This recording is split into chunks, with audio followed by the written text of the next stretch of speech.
வரைவு வாக்காளர் பட்டியல் நேற்று வெளியாயிருக்கு. அது வெளியானது மிகப்பெரிய அதிர்ச்சியில மக்களும் எதிர்கட்சிகளும் ஆளும் கட்சிகளும் இருக்கிறதா ஒரு குற்றச்சாட்டு வருது. பெற்றவங்களே வாக்கு செலுத்துகிற வரலாறுகள்லாம் நடந்திருக்கு தமிழ்நாட்டில், உங்களுக்கு தெரியும்னு நினைக்கிறேன். இன்னைக்கு இந்த வரைவு வாக்காளர் திட்டத்தில் இடம்பெயர்ந்தோர்களுடைய வாக்குகள்னா மிக மிக அதிகமாக இவர்கள் ரத்து பண்ணியிருக்காங்க. அப்போ இத்தனை லட்சம் வாக்காளர்கள் ஆதார் கார்டு வாங்காமே இருக்கிறாங்கிறத ஏன் அரசு முன்கூட்டியே கணிக்கல? தெரியாதா? மக்கள் தொகை கணக்கெடுப்பின்படி இவ்வளவு விஷயங்கள் இன்னும் இருக்கு, இந்த மக்களை இன்னும் நம்ம இந்திய தேசத்தில் ஒருங்கிணைக்க முடியாமல் இருக்கிறோங்கிறது வெக்கமா இல்லை இந்த அரசுகளுக்கு? பேர் 60 லட்சம் பேருக்கு அப்போ ரேஷன் கார்டு இல்லை, 60 லட்சம் பேருக்கு ஆதார் கார்டு இல்லை, 60 லட்சம் பேர் இந்தியாவே இல்லை. எப்படி இருக்கு இந்த தேசம்? இந்தியாவின் குடிமகன் யாராக இருந்தாலும் அவன் தேர்தலில் வாக்களிக்க வேண்டும் என்பதானே அம்பேத்கர் எழுதிய சட்ட நடைமுறை விதிகள். அப்போ 60 லட்சம் வாக்குகளை நீங்கள் நீக்கியிருக்கிறீங்கன்னு சொன்னால் இங்கே ஏதோ சந்தேகத்துக்குரியதாக இருக்கிறது. திட்டமிட்டு தான் தேர்தல் ஆணையம் இத்தனை வாக்காளர்களை முடக்கணும் அப்படின்றதுக்காக இந்த நேரத்தில் நம்ம என்ன சொல்றோம்னா, இது தமிழ்நாட்டில் இது மிகப்பெரிய அடியா இருக்கும் அப்படின்னு சொல்றாங்க. இந்த அடி யாருக்காக இருக்கும் நினைக்கிறேன்? இப்போ இதுல பயப்படுறது யார்? அதிமுக பயப்படல, அவங்க தேர்தல் களத்துல தான் நிற்கிறாங்க. பயந்து கொள்வது யாரு? திமுக தான் பயப்படுது. அப்ப அந்த 66 லட்சம் திமுகவுக்கு தான் வாக்களிப்பாங்க அப்படின்னு சொல்ல வரீங்களா? கண்டிப்பா கண்டிப்பா. இப்ப நீங்க 2 விஷயம் இருக்குது. ஒண்ணு,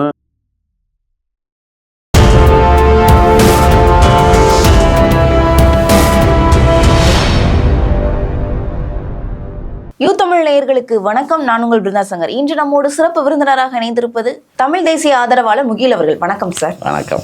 இப்போ வரைவு வாக்காளர் பட்டியல் நேற்று வெளியாயிருக்கு. அது வெளியானது மிகப்பெரிய அதிர்ச்சியில மக்களும் எதிர்கட்சிகளும் ஆளும் கட்சிகளும் இருக்கிறதா ஒரு குற்றச்சாட்டு வருது. கிட்டத்தட்ட 97,37,831 வாக்குகளை நீக்கம் செய்திருக்காங்க. இது மிகப்பெரிய அடியா இருக்கு. ஏன்னா பீகார்ல பாத்தீங்கன்னா கிட்டத்தட்ட 70 லட்சம் வாக்குகளை இது பண்ணாங்க. இப்போ இது தமிழ்நாட்டில் இது மிகப்பெரிய அடியா இருக்கும் அப்படின்னு சொல்றாங்க. இந்த அடி யாருக்காக இருக்கும் நினைக்கிறேன்? வரைவு வாக்காளர் திட்டம் என்பதை விட விரைவு வாக்காளர் திட்டம் என்று மாற்றிக்கொள்ளலாம். இவ்வளவு சீக்கிரம் இதை அவங்க கொண்டு வராங்கன்னு சொன்னால் மறுமதிப்பீட்டு விரைவு வாக்காளர் திட்டத்தையும் உருவாக்கணும். இந்த விடுபட்ட அந்த 94 லட்சம் வாக்காளர்களுடைய இந்த விஷயங்களை மறுபரிசீலனை செய்ய வேண்டும். யாரை நீக்கியிருக்கிறோம் அப்படிங்கிற ஒரு விஷயம். செத்தவங்களை நீக்குவது இயல்பானது. எனக்கு தெரிஞ்சு 80 வயதை கடந்தவர்களுக்கு கூட வாக்குகள் வேண்டாம் என்கிற நிலையை உருவாக்க வேண்டும். எதனால சார்? அவர்கள் என்ன, உடம்பு வயோதிகர்கள், சிந்தனை திறன் ஆற்றல் மிக மிக குறையும். அவர்கள் காலங்காலமாக இரட்டை இலக்கி வாக்கு போட்டிருப்பாங்க. ஆனால் அவரை தூக்கி தானியில் வச்சு ஓட்டு போட வச்சு கூட்டிகிட்டு போகிற யாரானா திமுககாரனா இருக்கான். அப்போ அவருடைய எண்ணங்களை இவன் வாக்கு செலுத்துகிறான். இது எப்படி சாத்தியமாகும்?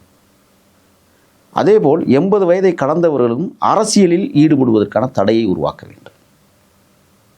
நாடு 90 வயசு 95 வயசு வரை நான் இருக்கிறேங்கிறதுக்காக செயலற்ற தன்மையில் இருக்கிற நான் என்ன கேட்குறேன், அரசு உத்தியோகமே 68 58 முடிச்சிடுறாங்கல்ல. ஒரு அரசாங்கத்தை வழிநடத்தக்கூடிய பொறுப்பாளர்களுக்கு ஏன் நீங்கள் 90 வயசை தாண்டி இருக்கு? 70 வயசு முடிஞ்சிருச்சா அரசியலை விட்டு ஒதுங்கிடணும். அவர்கள் வேணாங்க, நான் வீட்டில் இருந்துக்கிறேன், நாட்டை வழி நடத்தட்டும் நல்லவர்கள், இளைய தலைமுறை நடத்த. ஏன் இதுவரை அந்த அரசியல்வாதிகள் சொல்லலை? இதைத்தான் நான் தொடர்ச்சியாக வலியுறுத்துகிறேன். என்னென்னா, இப்போ இந்த வரைவு வாக்காளர் திட்டத்தில் 80 வயசு 79 வயசு வரை வாக்களிக்கிறதுக்கான தன்மை இருக்கணும். அதுலேயும் நீங்கள் பார்த்தீங்கன்னா நோய்வாய்ப்பட்டு மிக மோசமான நிலையில் இருக்கிறவங்களுக்கு வாக்கு செலுத்த முடியாது. செத்தவங்களே வாக்கு செலுத்துகிற வரலாறுகள்லாம் நடந்திருக்கு தமிழ்நாட்டில், உங்களுக்கு தெரியும்னு நினைக்கிறேன். இன்றைக்கி இந்த வரைவு வாக்காளர் திட்டத்தில் இடம்பெயர்ந்தோர்களுடைய வாக்குகள் தான் மிக மிக அதிகமாக இவர்கள் ரத்து பண்ணியிருக்காங்க. இப்போ எடுத்துக்காட்டு நான் ஒன்று சொல்கிறேன். கிராமத்தில் இருக்கிறவர்கள் பிழைப்புக்காக சென்னை வருகிறார்கள். ஊரில் ஓட்டு இருக்குங்கிற நம்பிக்கையில் இவங்க இங்கே இருந்துடுறாங்க. சேர்க்க வேண்டியது இவரா தேர்தல் கமிஷனா? இவர் இங்கேருந்து எல்லாத்தையும் எடுத்துகிட்டு போய் அவர் சேர்க்கணும்னு சொன்னால் அவருடைய ஒரு நாள் உழைப்பு ஒரு 600 ரூபா சம்பளத்துக்கு சென்னையில் வேலை செய்கிறவன் என்ன யோசிப்பேன், அந்த வாக்கு கடந்துட்டு போகுது, நம்மளுக்கு என்ன பண்ணுறான், போக வர 1200 பயணச்சீட்டே ஆகுது, அதை சம்பாதிக்கிறதுக்கு 2 நாள் ஆகுது, தேவையில்லை. இப்படி சொன்னவருடைய நிலை எவ்வளவு உயர்ந்த சூழல் உருவாக்கும். யோசிச்சு பாருங்கள். அன்றாடங்காட்சி மக்கள் தானே கிராமத்தை விட்டு நகர்ப்புறங்களில் வந்து பிழைக்க வந்தவங்க. இப்போ அவர்களுடைய ஓட்டு தான் இப்போ அதிக பெரும்பான்மையாக கிட்டத்தட்ட எத்தனை லட்சம், ஒரு 60 லட்சத்தை தாண்டி நிற்கிறது. முகவரி இல்லாதவர்கள் ஓட்டு தான் சார் 66,44,881. நான் ஒன்று கேட்குறேன், முகவரி அற்றவர்கள் என்றால் அப்போ ஆதார் கார்டு இல்லாதவர்கள் தானே அர்த்தம். யோசிச்சு பாருங்க. அப்போ இத்தனை லட்சம் வாக்காளர்கள் ஆதார் கார்டு வாங்காமே இருக்கிறாங்கிறத ஏன் அரசு முன்கூட்டியே வந்து கணிக்கலை? தெரியாதா? மக்கள் தொகை கணக்கெடுப்பின்படி வந்து இவ்வளோ விஷயங்கள் இன்னும் இருக்குது, இந்த மக்களை வந்து இன்னும் நம்ம இந்திய தேசத்தில் ஒருங்கிணைக்க முடியாமல் இருக்கிறோங்கிறது வெக்கமாக இல்லை இந்த அரசுகளுக்கு. இப்போ இந்த நீங்கள் சொல்கிற இந்த 60 லட்சத்தை தாண்டிய மக்களுக்கு ஓட்டு போடுகிற உரிமையை மறுபரிசீலனை செய்யணும்னு நான் சொல்கிறேன். வேறு விதமாக அவங்களுக்கு சரிங்க சார், மறுபரிசீலனை செய்தா இந்த ஓட்டர்ஸ் வந்து உள்ள வருவாங்க, வாக்காளர் பட்டியலுக்குள்ள வருவாங்க. ஆனா இப்போ வந்து தேர்தல் அதிகாரி குமரகுருபரன் என்ன சொல்லியிருக்காங்கன்னா, கிட்டத்தட்ட இந்த வரையறைக்கு பின்பு வந்து, அதாவது ஜனவரி 18 அதுக்கு பின்பு வந்து கிட்டத்தட்ட 10 லட்சம் வாக்காளர்கள் மட்டும்தான் உள்ள வர முடியும். 8ல இருந்து 10 லட்சம் வாக்காளர்கள் தான் உள்ள வர முடியும்னு சொல்றாங்க. ஆனா இதுல மட்டுமே முகவரி இல்லாதவர்கள் வாக்குகள் மட்டுமே கிட்டத்தட்ட 60 லட்சத்துக்கு மேல இருக்கு. கண்டிப்பா இந்த இடத்துல யோசிக்க வேண்டிய ஒரு விஷயமா இருக்கு. அப்புறம் அந்த இடம்பெயர்ந்தவர்கள் நீங்க 10 லட்சத்தை நீங்க உள்ள கொண்டு வந்தீங்கன்னா மற்றவர்கள் எல்லாம் என்ன பண்ணுவாங்க? இல்ல அதுதான் இப்ப இவருக்கு அந்த குமரகுருவுக்கு நம்ம ஒரு ஐடியா சொல்லுவோம். என்னன்னா 60 லட்சம் வாக்காளர்களை மறுபரிசீலனை செஞ்சு அரசே தேடி போய் அவர்கள் எங்க இருக்கிறார்கள், நிரந்தரமான முகவரி இல்லை அப்படி என்றால் அவர்கள் ஏதோ ஒரு ஊரை அவங்க கண்டிப்பாக அடையாளப்படுத்துவாங்க. நான் இந்த ஊருக்காரன் தான் அப்படின்னு சொன்னால் அந்த ஊரில் அவங்களுக்கு வீடு இல்லை, எதுவுமே இல்லைன்னா பொது வாக்காளர் வரைவு திட்டம், அவர்கள் எங்கே வேணாலும் வாக்களிக்கிறதுக்கான ஒரு உரிமையை கொடுக்கணும். அவங்க எங்கே வேணாலும் வாக்களிக்கட்டும், யாருக்கு வேணாலும் வாக்களிக்கட்டும். ஏன் அந்த திட்டத்தை அவங்க கொண்டு வரக்கூடாது? பொது வரைவு வாக்காளர் பட்டியலை வந்து உருவாக்கணும்னு நான் சொல்கிறேன். அப்போ தான் அவங்க இப்போ ஒரு சின்ன எடுத்துக்காட்டு சொல்கிறேன். இப்போ மேட்டூருக்கு பக்கத்தில் நீங்கள் வந்தீங்கன்னா பெரிய தண்டான ஒரு கிராமத்துலேருந்து ஒருத்தர் வர்றார். அவர் மலை கிராமவாசினே வச்சுக்கோங்களேன். அங்கேருந்து ஒருத்தர் வருகிறார், சென்னைக்கு பழக்கம் வந்துட்டார். வந்து 15 வருஷம் ஆச்சு, ஊருக்கு போகிறதில்ல. ஏன்னா ஊரில் இடம் இல்லை. அவங்க அப்பா அம்மா இருக்கும்போது அதெல்லாம் விற்றுட்டாங்க.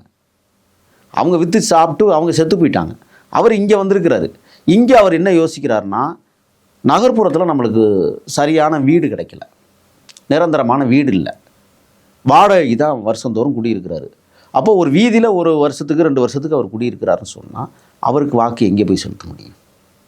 சொந்த ஊரில் இடம் இல்லை, சென்னையில் வீடு வாங்க வசதி இல்லை, உழைப்பையே மூலதனமாக போட்டு ஒவ்வொரு நாளும் உழைத்து கொண்டிருக்கிற இந்த ஏழைகளை எங்கே போய் ஓட்டு போடுவாங்க? அப்படித்தான் இப்போ இந்த வாக்காளர்கள் தன்னிச்சையாக 60 லட்சம் பேர் இன்றைக்கி இருக்கிறாங்க. அந்த நிலைப்பாடு தான். நீங்கள் சென்னையில் பாதி பேருக்கு வாக்காளர் இல்லாமல் இருக்கும். காரணம் என்னென்னா, பிழைக்க வந்தவர்கள் அவர்கள் பிழைப்புவாதிகளாகவே காலந்தூரம் ஓட்டுகிற போது வீடு வசதி இல்லாதவர்கள். இப்போ இது என்னென்னா, நான் ஒன்று சொல்கிறேன், இத்தனை லட்சம் பேர் 60 லட்சம் பேருக்கு அப்போ ரேஷன் கார்டு இல்லை, 60 லட்சம் பேருக்கு ஆதார் கார்டு இல்லை, 60 லட்சம் பேர் இந்தியாவே இல்லை. எப்படி இருக்குது இந்த தேசம்?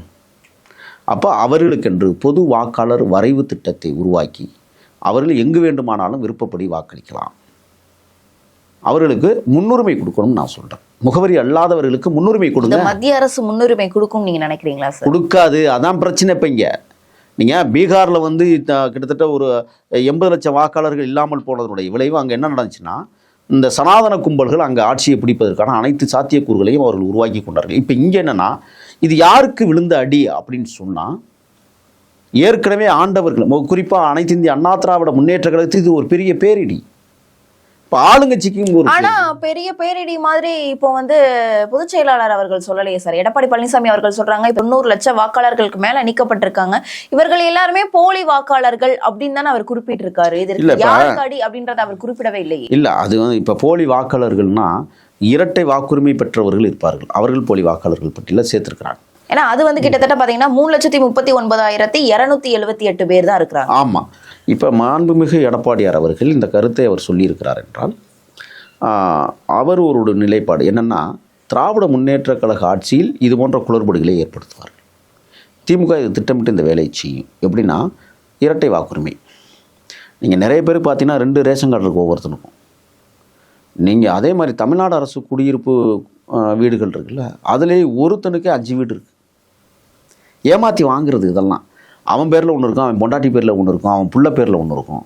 அப்போ அவன் வீட்டிலே 5 ரேஷன் கார்டு வச்சுருப்பான். அப்போ அவன் வீட்டில் 10 ஓட்டு இருக்குது, 5 பேருக்கு 10 ஓட்டு இருக்குன்னா அப்போ அந்த ரீதியில் தான் எடப்பாடியார் அவர்கள் வந்து இதை நீக்கினது சரிதான் அப்படிங்கிற அந்த மாதிரி இவங்க வச்சுருப்பாங்க. நீங்கள் பார்த்தீங்கன்னா குளத்தூர் தொகுதியில் மட்டுமே 456 ஓட்டுகள் முதல்நிலை படிவத்தில், நான் சொல்கிறது முதல் படிவத்திலேயே 456 ஓட்டுகள் வந்து இரட்டை வாக்குரிமை ஓட்டுகளாக இருந்ததை தேர்தல் கமிஷன் கண்டுபிடிச்சிது. அப்போ தமிழ்நாடு முழுக்க எப்படி இருக்குன்னு நீங்கள் பார்க்குறீங்களா? இப்போ இங்கே என்ன ஒரு திட்டம்னா, இது ஆளுங்கட்சிக்கு மிகப்பெரிய அடி விழுகிறது அப்படிங்கிறது இப்போவே புரிஞ்சிருச்சு. ஒன்று. ரெண்டாவது, இப்போ கிராமப்புறங்களில் எடுத்த வாக்காளர் வரைவு பட்டியலை நீங்கள் போய் பார்த்தீங்கன்னா எவனும் மிஸ் ஆகலை. கிராமத்தில் எப்போதுமே போய் சொல்ல மாட்டான். சார் அவர் இங்கே வந்து 20 வருஷம் ஆச்சு சார், அவர் இங்கே வீட்டுக்கெல்லாம் வர்றதில்லை சார், அவர் ஓட்டெல்லாம் போட்டதே இல்லை, இங்கே வந்ததும் இல்லை அப்படின்னா அந்த ஓட்டுகள் நீக்கப்பட்டிருக்கு. அந்த ஓட்டு தான் இது. நீங்கள் சார் மாயாண்டி அவர் செத்து 15 வருஷம் ஆச்சு சார், ஏன்னா இந்த வரைவு வாக்காளர் பட்டியலை எடுத்தது 2001, இப்போ வருஷம் என்ன ஆகுது? அதுக்கப்புறம் 2011 எடுத்தாங்க, இன்னைக்கு வருஷம் என்ன? 2025. கிட்டத்தட்ட 14 வருஷமாக செத்து போன வாக்கு இன்னைக்கு உட்காந்துக்கிட்டு இருக்குல்ல. இப்போ இறந்தவர்கள் வாக்கு பார்த்தீங்கன்னா 26,32,672 வாக்குகள். இப்போ இந்த வாக்கு நீங்கள் வந்து இந்த வாக்கை வந்து தவறுதலாக பயன்படுத்துவதற்கான ஒரு வழிவகை இருக்குல்ல. இப்போ செத்தவங்க வீட்டில் ஒருத்தன் செத்து போனான், அவன் செத்து 15 வருஷம் ஆச்சு, அவனே மறந்துருப்பான் அப்பன் செத்து தாத்தா செத்து. தேர்தல் கமிஷன் அதை நினைவூட்டுது, டே தாத்தா பேரில் ஓட்டு இருக்குடா அண்ணா. இதை நீக்கியது சரி, ஆனால் முகவரி அற்றவர்களை நீக்கியது மாபெரும் தவறு. அதுதான் சார் சிதம்பரம் அவர்கள் சொல்றாங்க, இறந்தவர்களுடைய எண்ணிக்கை இரட்டை பதிவுள்ளவர்கள் எண்ணிக்கை ஓகே, ஆனா முகவரி இல்லாதவர்கள் கிட்டத்தட்ட 60 லட்சத்துக்கு மேல இருக்கிறது தான் வந்து நெருடுகிறது அப்படின்னு சொல்றாங்க. இல்ல அதை வந்து வார்த்தை இல்ல, நெருடுகிறது மட்டும் இல்ல, நம்மளுக்கு கோபம் வருது. ஏன்னா எப்படி 60 லட்சம் பேர் இந்த இந்தியாவில் வந்து நான் இந்தியாவே இல்லை அப்படின்னு சொல்ல முடியும்? இப்போ நீங்கள் ஈழத்தமிழர்கள் வந்து இங்கே வந்து குடியிருக்கிறாங்க, அவங்களுக்கு ஒரு அடையாள அட்டை இல்லைன்னு நீங்கள் எவ்வளவு குதிக்கிறீங்க, அவனை எவ்வளவு மோசமாக நடத்துகிறீங்க, அவனுக்கு என்னென்ன இல்லைன்னு தடுக்கிறீங்க, அவனை தூக்கி சிறையில் வைக்கிறீங்க. இப்போ நான் கேட்குறேன், 60 லட்சம் பேரை சிறையில் தூக்கி வைப்பீங்களா? நீ வந்து இந்தியாவே இல்லை, நீ வந்து வந்தேரி, நீ எந்த நாட்டை சேர்ந்தவனு நீங்கள் போய் அவனை விசாரிக்க முடியுமா? தெருவோரத்தில் சென்னை பகுதிகள் போன்ற பெருநகரங்களை வசிக்கக்கூடியவர்களுக்கு முகவரியே கிடையாதே, அவங்கள எப்படி நீங்கள் வாக்கு செலுத்த வைக்க போகிறீங்க? இந்தியாவின் குடிமகன் யாராக இருந்தாலும் அவன் தேர்தலில் வாக்களிக்க வேண்டும் என்பதானே அம்பேத்கர் எழுதிய சட்ட நடைமுறை விதிகள். அப்போ 60 லட்சம் வாக்குகளை நீங்கள் நீக்கியிருக்கிறீங்கன்னு சொன்னால் இங்கே ஏதோ சந்தேகத்துக்குரியதாக இருக்கிறது. இங்கே வந்து வேண்டுமென்றே திட்டமிட்டே பழிவாங்குகிற சூழலையும் இவர்கள் உருவாக்குவார்கள். என்னென்னா, இன்றைக்கி தேர்தல் கமிஷன் வந்து மிக மோசமான ஒரு சூழலையும் அது இருக்கிறது. எப்படின்னா, 4வது மாதம் ஏப்ரல் மாதம் தான் கண்ணுலைக்கு இப்போ அயர்ந்த உறக்கத்தில் இருக்குது. அது இப்போவே பணமெல்லாம் கொண்டே பதுக்கிட்டாங்க. அதுவும் கோபுரங்களில் பணங்கள் பதுக்கப்படுகிறதுங்கிறது புது செய்தியாக இருக்குது. நீங்கள் அஜித்குமார் படுகொலை என்பதே கோபுரத்துக்குள்ளே கொண்டே கட்டுக்கட்டாக பணம் அடுக்குனதை பார்த்ததுனால தான் அவனை படுகொலை செய்திருக்கிறதாக செய்திகள் வந்து கொண்டிருக்கிறது. ஏன்னா நீங்கள் கோபுரங்களில் வந்து நெல்லு குருதானி உள்ளே வைப்பாங்க, தானிய குருதானின்னு ஒன்று இருக்கும். அது எதுக்காக அந்த தானிய குருதானியை உருவாக்குறாங்கன்னா, அதில் கொண்டே வச்சிருக்கிற நெல்லோ கேழ்வரகோ சோளமோ இருந்தால் பத்திரமா இருக்கும், அதில் பூச்சி வைக்காது. ஏன்னா அந்த கட்டமைப்பு அப்படி. அந்த தானிய குதிரைக்குள்ளே இருக்கிற தானியங்களை எல்லாம் அப்புறப்படுத்திட்டு அதுக்குள்ளே பணக்கட்டை அடுக்குனதுனால தான் அஜித்குமார் படுகொலைங்கிறது சொல்லப்படுது. அது தேர்தலுக்காக பதுக்கப்பட்ட பணம்னு சொல்கிறாங்க. ஏன்னா எங்கே அடுக்கி பார்த்தாச்சு கண்டுபிடிச்சிட்றாங்க. கீழே இருக்கிற பார்ப்பனர்களை வந்து உள்ள மணி அடிக்கிற பார்ப்பனர்களை கைக்கில் போட்டுக்கிட்டு நீ சொன்னா உன்னை கொண்டு விடுவோம்னா அவன் பயந்துக்குவான். அப்போ மேலே கொண்டே அடிக்கிறான். இப்போ கோபுரங்களே ரைடு விடணும்னு நான் சொல்கிறேன். அப்போ இவர்கள் இந்த திட்டத்தை தொடர்ச்சியாக தமிழ்நாடு முழுக்க பண்ணியிருக்கிறாங்கன்னு ஒரு சந்தேகம் வருது. தேர்தல் கமிஷன் தூங்கிக்கிட்டு இருக்கு. எப்போ அவன் எந்திரிப்பான்? ஆடு மாடு விற்றுட்டு போன காசப்பறி, வெத்தலாக்கு விற்றுப்பிட்டு போன காசப்பறி, நெல்லு மூட்டை விற்றுப்பிட்டு போன காசப்பறி, இதுதான் அவங்களுக்கு வேலை. அதுதான் தேர்தல் கமிஷனுடைய நடவடிக்கையாக இருக்குது. இந்த நடவடிக்கை இவ்வளவு அவசரமாக செய்கிறாங்கல்ல. இப்போ மறு மதிப்பீட்டு வரைவு வாக்காளர் பட்டியலை வந்து நீங்கள் உருவாக்குவீங்களா? இதுதான் இறுதியானதா? இன்னும் தேர்தலுக்கு இன்னும் 5 மாதம் இருக்கே. இந்த 5 மாதத்துக்கு இடையில ஒரு இறுதி பட்டியலை நீங்கள் உருவாக்கணும்ல. முகவரி அற்றவர்களை எப்படி நீங்கள் அடையாளம் காண போறீங்கிற ஒரு விஷயம் இருக்குல்ல. இன்னொன்று இருக்குது. இங்கே ஒரு மனைவியோட ஒருத்தன் வாழ்ந்துக்கிட்டு இருக்கான், மனைவி பிடிக்கல அல்லது கணவன் பிடிக்கல, மனைவி தனியாக வாழுது, கணவன் தனியாக வாழ்கிறான், கணவன் இன்னொரு கல்யாணம் பண்ணிக்கிறான், மனைவி இன்னொரு கல்யாணம் பண்ணிக்குது. அவங்களுக்கு வாக்கு எந்த ரீதியில் நீங்கள் ஒப்பிட்டு பார்க்க முடியும்? அப்போ அதை வந்து நீங்கள் மறுமதிப்பீட்டு செய்யணும்னு சொல்கிறேன். அவங்க அந்த அம்மா என்ன சொல்லுது, என் புருஷனோட நான் இல்லை, நான் இத்தனை வருஷம் ஆச்சு, எனக்கு தனி வாக்கு கொடுங்கன்னு சொல்லும்போது உன் புருஷன் யாருமா இன்னொருத்தன் அடையாளம் காட்டுது. சரிங்க சார், இந்த மறுமதிப்பீடு நடந்தாலுமே கூட ஆனா கிட்டத்தட்ட பாத்தீங்கன்னா 8 to 9 லட்சம் வாக்காளர்கள் தான் சேர்க்கப்படுவார்கள் சொல்றாங்க. அப்புறம் மற்ற வாக்காளர்கள் எங்க அப்படின்ற ஒரு கேள்வி வருது. இல்லை, அதுதான் நான் சொன்னேன். பொது வரைவு வாக்காளர் பட்டியலை உருவாக்குங்கன்னு நம்ம சொல்கிறோம். அவர்களுக்கு முகவரி இல்லை. முகவரி இல்லாதவர்கள் எங்கே இருக்கிறாங்களோ அவங்க வாக்களிக்கிறதுக்கான உரிமையை இந்த அரசு உருவாக்கணும்னு நான் சொல்கிறேன். ஏன் உருவாக்கக்கூடாது? அப்போ அவங்க அனாதைகளா? அவர்களுக்கு எந்த ஒரு உரிமையும் இல்லையா? அவர்கள் இந்தியர்களே இல்லையா அப்படிங்கிற கேள்வி இருக்குல்ல. இந்த 60 லட்சம் வாக்காளர்களை உண்மையிலேயே மதிப்பீடு செய்ய வேண்டிய பொறுப்பும் கடமையும் இந்த அரசுக்கும் இருக்கிறது, தேர்தல் கமிஷனுக்கும் இருக்கிறது.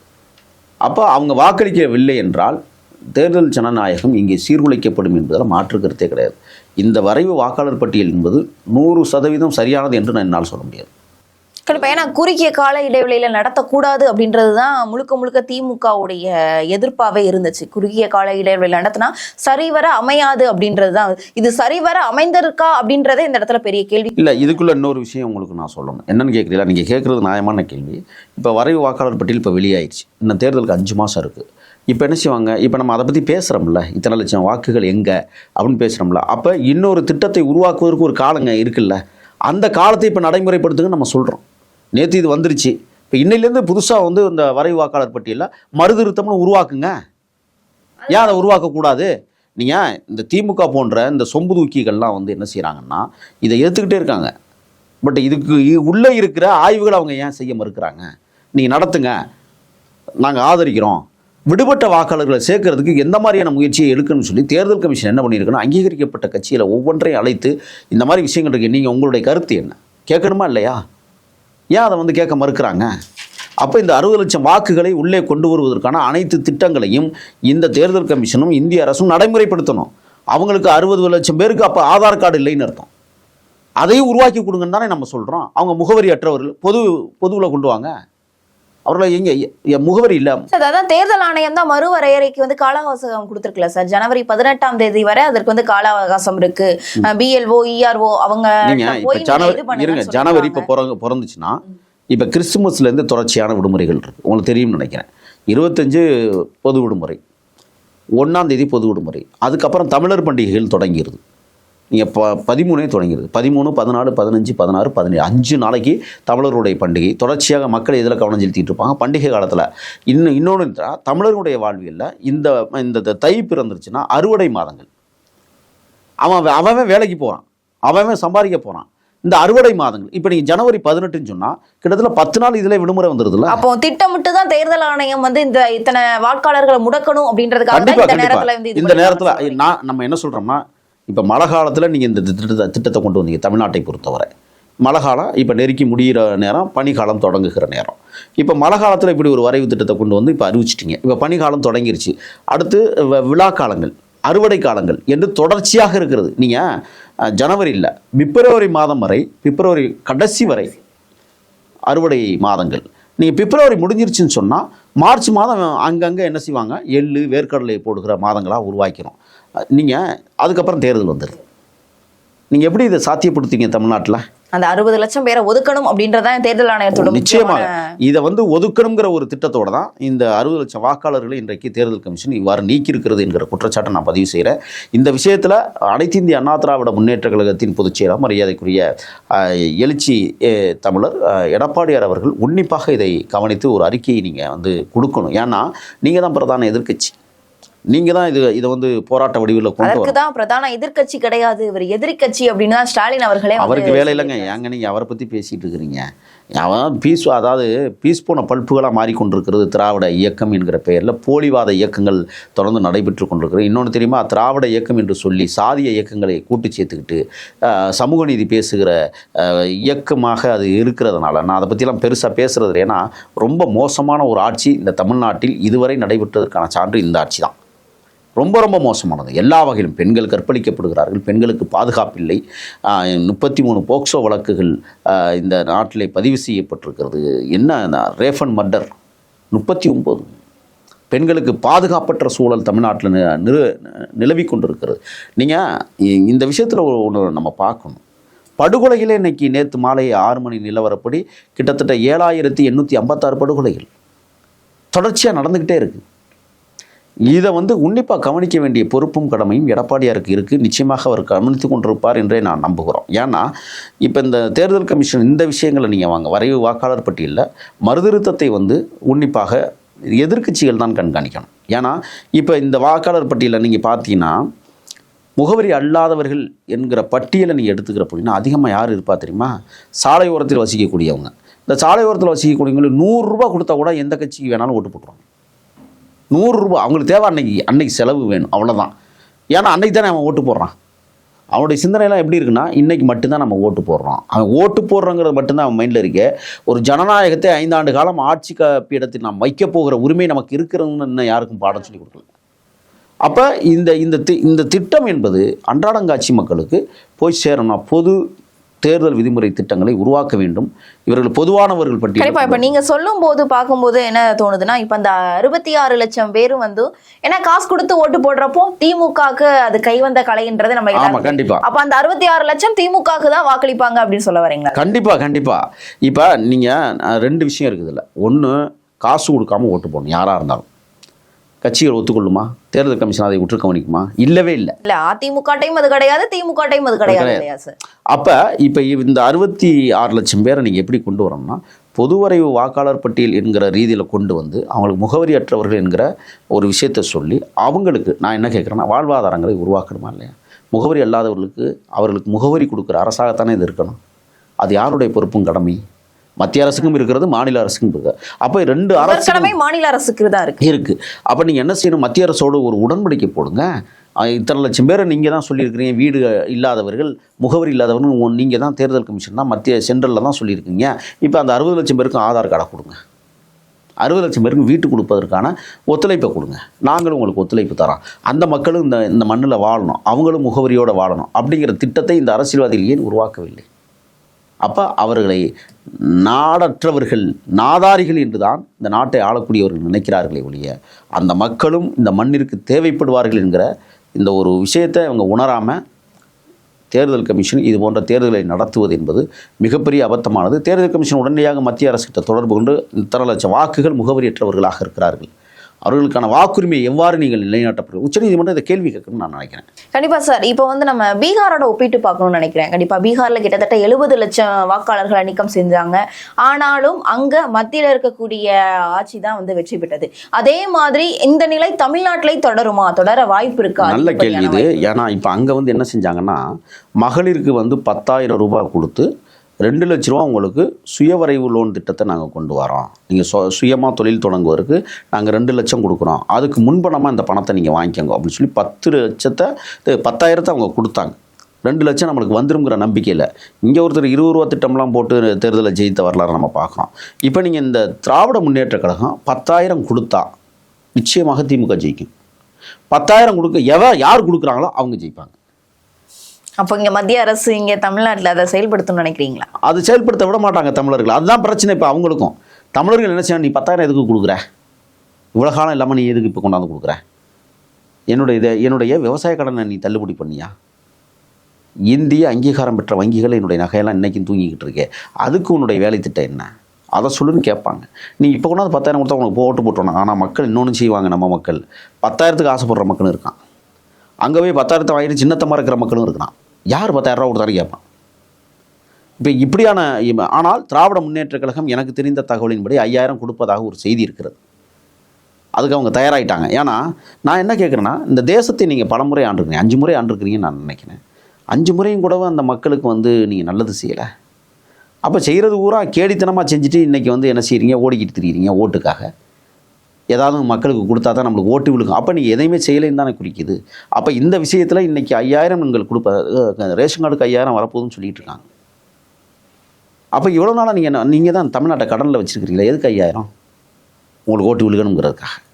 இது வந்து மக்களை முட்டாளாக. கண்டிப்பாக அந்த 5,000 எத்தனை நாள் கொடுக்குறாங்கன்ற ஒரு கேள்வி. ஒரே நாள் கொடுப்பாங்க. அதில் 2,000 ரூபா குடிக்க போயிடும், 3,000 ரூபா வீட்டுக்கு போவோம், பொங்கல் செலவுக்கு சரியாயிடும். அடுத்த நாள் அவர்கள் சோத்துக்கு சிங்கிடிக்கிற வேலையை தான் அவங்க செய்வாங்க. இப்போ 5,000 என்பது நாங்கள் இலவசத்திற்கு நான் எதிரானவன் அல்ல. மக்கள் பணத்தை மக்களிடம் கொடுக்கிறீர்கள், மக்களிடத்திலிருந்து வரி பணத்தை வாங்கி மக்களுக்கே கொடுக்குறீர்கள். அதை முறையாக கொடுங்கள். எப்போ கொடுக்கணும்? 2 வருஷத்துக்கு முன்னாடி கொடுத்துருந்தீங்கன்னா நீங்கள் பாராட்டுதலுக்குரியவங்க. தேர்தல் நேரத்தில் கொடுக்குறீங்கன்னா கண்டிப்பாக இதே தானே சார் அதிமுகவும் செய்தது. எல்லாருமே தேர்தல் சமயங்களில் தான் இந்த மாதிரியான வேலைகள் செய்கிறாங்க. நீங்கள் ஒரு விஷயம், ஓட்டுக்காக இந்த 2 இயக்கங்களும் வந்து என்ன செஞ்சாங்கன்னா மக்களை வந்து இலவசமாக்கி கொண்டார்கள். நீங்கள் புரட்சித் தலைவர் எம்ஜிஆர் அவர்கள் வந்து மக்களும் அதற்கு அடிமை ஆகிறார்கள். ஆமாம், இப்போ நீங்கள் மக்கள் அந்த ஒரு இதை உருவாக்குனது யாருன்னா முதல் மு க அழகிரி தான் உருவாக்குனார். திருமங்கலம் தொகுதியில் பணம் கொடுப்பது என்கிறத உருவாக்குறதே திமுக தான். அதை பற்றி பேசணும்னா மணிக்கணக்கில் பேசலாம். திருமங்கலம் இடைத்தேர்தலில் நீங்கள் என்ன செஞ்சீங்க? ஓட்டுக்கு 2000 கொடுத்தீங்க. இது என்ன கேட்டால் திருமங்கலம் ஃபார்முலான்னு நீங்கள் ஒன்று அறிவிச்சிங்க.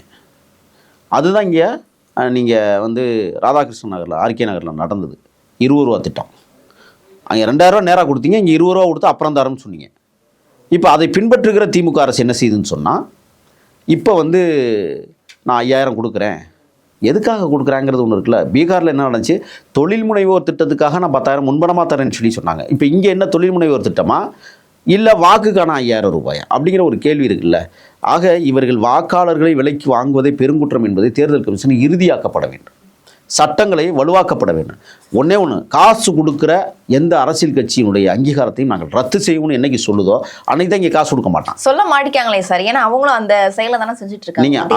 இன்னைக்கு நீங்கள் மத்தியில் இருக்கக்கூடிய அரசு வந்து தேர்தல் கமிஷனை தன்னிச்சையாக செயல்பட வைப்பதில்லை. நான் கேள்விப்பட்டவரை தேர்தல் கமிஷனில் வேலை செய்யக்கூடியவர்கள் அனைவருமே RSS கும்பலை சார்ந்தவர்கள் என்கிற குற்றச்சாட்டெல்லாம் இருக்கிறது. இதை மரியாதைக்குரிய எடப்பாடியார் அவர்கள் தமிழ்நாட்டிலிருந்து உற்று கவனித்து நடுநிலையோடு இதை அணுகி நல்லதொரு வாக்காளர்களை இந்த நாட்டிற்கு அவர்கள் வாக்கு செலுத்துகிறது அர்ப்பணிப்பாக இருக்கு. ஆனா நீங்க எடப்பாடி அவர்கள் வந்து இதுக்கப்புறம் வந்து அறிக்கை விடணும்னு சொல்றீங்க. ஆனா அவர் அறிக்கை விட்டுட்டாரு. ஏன்னா 90 லட்சம் வாக்காளர்கள்ல பாதி பேர் வந்து போலியான வாக்காளர்கள். இதற்கு பின்பு அவர் எப்படி சார் நீங்க சொல்ற மாதிரியான அறிக்கையை அவர் வெளியிடுவார்? விரைவு வாக்காளர் இந்த 2வது வரைவு திட்டத்தில் அதை சரிப்படுத்தணும். இப்போ அவர் சொன்னதில் தப்பு இல்லை. ஏன்னா இந்த ஆட்சியாளர்கள் இப்போ ஆண்டு கொண்டு இருக்கிற ஆட்சியாளர் இந்த திருட்டு வேலையெல்லாம் பண்ணுவாங்கங்கிற அடிப்படையில் தான் எடப்பாடி அதை சொல்லியிருக்கிறாங்க. பட் இன்னமும் அதை சரிப்படுத்த முடியும் என்கிற நம்பிக்கை எல்லாருக்குமே இருக்குது. ஏன்னா இப்போ இதில் பயப்படுறது யார்? அதிமுக பயப்படலை. அவங்க தேர்தல் களத்தில் தான் நிற்கிறாங்க. பயந்து கொள்வது யார்? திமுக தான் பயப்படுது. அந்த அடிப்படையில் தான் இன்றைக்கி எடப்பாடியார் வந்து என்ன சொல்கிறாங்கன்னா, ஆமாம் முகவரியற்றவர்கள்லாம் போலி வாக்காளர்கள் என்கிற அடிப்படையில் அவர் உறுதி கொடுக்குறாரு. என்னை பொறுத்தவரை என்னென்னா, இந்த இந்த முகவரி அற்றவர்கள் யாருன்னு அடையாளம் காட்டுங்க. எதற்காக அவர்களுக்கு வாக்கு இல்லை? ஏன் முகவரி இல்லை? முகவரி இல்லாததுக்கு காரணங்கள் என்ன? இதை பற்றி அலசி ஆராய்வதற்கும் ஒரு வரைவு திட்டம் தேவைப்படுகிறது. உண்மையிலேயே எடப்பாடியார் வந்து அந்த கூற்றை சொல்கிறார். சாதாரணமாக சொல்லியிருக்கவும் மாட்டார். நம்ம அப்படியும் பார்க்கணும், அவர் கோணத்திலையும் பார்க்கணும். திமுக காரர்களுடைய தில்லுமுள்ளு வேலைகளில் இந்த 60 லட்சம் வாக்குகளை கூட சேர்த்திருப்பார்கள். எப்படி குளத்தூர் தொகுதியில் சேர்த்தாங்களோ அந்த மாதிரி தமிழ்நாடு முழுக்க சேர்த்திருந்தா. ஏன்னா குளத்தூர் தொகுதியிலேயே கிட்டத்தட்ட 1,80,000 வாக்குகளுக்கு மேல நீக்கம் செய்யப்பட்டிருக்கிறது. அப்போ அங்கே ஒன்று இரட்டை வாக்குரிமை திட்டம், அப்படி இல்லைன்னா முகவரியற்றவர்களுடைய இப்போ ஒன்றும் இல்லைங்க, நான் சொல்கிறேன். ஆந்திராவிலேருந்து பிழைக்க வந்தவர் இங்கே இருக்காங்க. அவங்களுக்கு எப்படி இங்கே வாக்கு கொடுக்க முடியும்? ஆனால் என்ன செஞ்சுருப்பாங்க திமுக தெரியுமா? சேர்த்து விடு நம்மளுக்கு சாதகமாக அப்படிலாம் சேர்த்தவங்கலாம் உண்டு நிறைய பேரை. ஏன்னா ஆந்திரா பக்கத்தில் இருக்கிறதுனால பிழைப்புக்காக இங்கே வருகிற போது அவர்களையும் சேர்த்து விட்டாரு. இப்போ மார்வாடி சேட்டுக்கெல்லாம் வாக்கு இருக்கா இல்லையாங்கிறத நீங்கள் கணக்கில் கொண்டு வந்திருக்காங்களா? இந்த மண்ணில் மார்வாடிகளின் சேட்டுகளும் தொழில் தொடங்கி இங்கே நடத்திட்டு இருக்காங்க.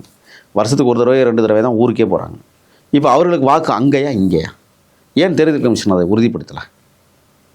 இதை சொல்லணும்ல. தேர்தல் கமிஷன் வந்து நான் இல்லை வெளிமாநிலத்தவர்கள் பட்டியல் இங்கே வந்து நிரந்தரமாக பிழைக்கக்கூடியவர், நிரந்தரமாக இங்கே இருக்கக்கூடியவர்கள் நாங்கள் வந்து தேர்தல் கமிஷனில் வாக்கு செலுத்துவதற்கான உரிமையை கொடுத்துருக்குறோம்னு சொன்னால் அப்படியே 60 லட்சம் பேர் தனியாக நிற்கிறான். இந்த கேள்வியெல்லாம் இருக்குல்ல. அப்போ இது வந்து திமுக செய்த சூழ்ச்சிகளில் ஒன்றாக இருக்கக்கூடும் கண்டிப்பாக. ஏன்னா இவர்கள் சாதாரணமானவர்கள் இல்லை. 60 லட்சம்ங்கிறதே என்னை பொறுத்தவரை இது கம்மி தான். ஏன்னா திமுக எல்லாத்தையுமே எரும மாட்டுக்கு கூட வாக்கு சேர்த்துருப்பான். அதுக்கு ஒரு பேர் வச்சு அவ்வளோ அயோக்கியத்தனமான வேலைகளை இவர்கள் செய்வார்கள். அதை வைத்து தான் இன்றைக்கி எடப்பாடியார் வந்து என்ன சொல்கிறாருன்னா, அது வந்து போலி வாக்காளர்கள் நீக்கம் சரியானது என்று சொல்கிறார். அந்த போலி வாக்காளர்களும் உண்மையான போலிகள் யார் என்பதை ஊருக்கும் உலகத்திற்கும் காட்ட வேண்டிய பொறுப்பும் கடையும் தேர்தல் கமிஷனுக்கு தான் இருக்குது. அதை செய்யணும்னு நான் நினைக்கிறேன். அப்போ தான், ஏன்னா நீங்கள் தேர்தல் நடைபெறுகிற போது எத்தனை சதவீதம் வாக்கு சரியானது? 60க்கு மேலே நகர மாட்டேங்குது. 65 தொடுது, மீத 35 ஏன் தொடலை? இன்னொரு செய்தி உங்களுக்கு சொல்கிறேன். தொடர்ந்து ஒரு சட்டமன்றம், தொடர்ந்து ஒரு நாடாளுமன்ற தேர்தலில் ஒருவன் வாக்களிக்கவில்லை என்றால் அவனுக்கான ரேஷன் கார்டு அட்டையை ரத்து பண்ணுங்கிறேன். ஏன் பண்ணக்கூடாது? நீ வாக்களிக்கிறதுக்கு இந்த ஜனநாயக நாட்டில் உனக்கு உரிமை இருக்குது. அந்த உரிமையை நீ பயன்படுத்தவில்லை என்றால் அரசு உனக்கான உரிமையை பறிக்கும். ஏன் சொல்லக்கூடாது? இதுவரை செய்திருக்கிறதா? எத்தனை பேர் பல ஆண்டு காலமாக ஓட்டு போடாமையே இருக்கிறான். என்னதுக்கு இவங்களை போய் ஓட்டு? என்ன காரணம்னா இந்த ஆட்சியாளர்கள் மீது இருக்கிற வெறுப்பில் வாக்காளர்கள் வாக்கு செலுத்த வருவதில்லை. எவனுக்கு போட்டான்? ஆனால் ஒரு புதிய திட்டம் அதிலே இருக்குல்ல, நீ யாருக்குமே வாக்களிக்கல, பொதுவாக நோட்டாவுக்கு போட்டு போ. அப்போ அதற்கும் போடலைன்னு சொன்னால் நீ இந்த ஜனநாயக நாட்டில் தகுதி இல்லாதவனாக இருக்கிறாய். அப்போ உன்னுடைய ரேஷன் கார்டை நாங்கள் பறிமுதல் பண்ணுறோம். பண்ணால் எல்லோரும் ஓட்டு போடுவான்ல. இந்த மாதிரி விஷயங்கள்லாம் அதில் கொண்டு வந்தால் தான் சரியான தேர்தலாக இருக்கக்கூடும். என்னை பொறுத்தவரை இந்த 60 லட்சத்தை மறுபரிசீலனை செய்ய வேண்டும். கண்டிப்பாக சார். வரையறை தேர்தல் வாக்குறுதிகள் பற்றி பல்வேறு விவரங்களை எங்களோட பகிர்ந்தமைக்கிறேன். நன்றி.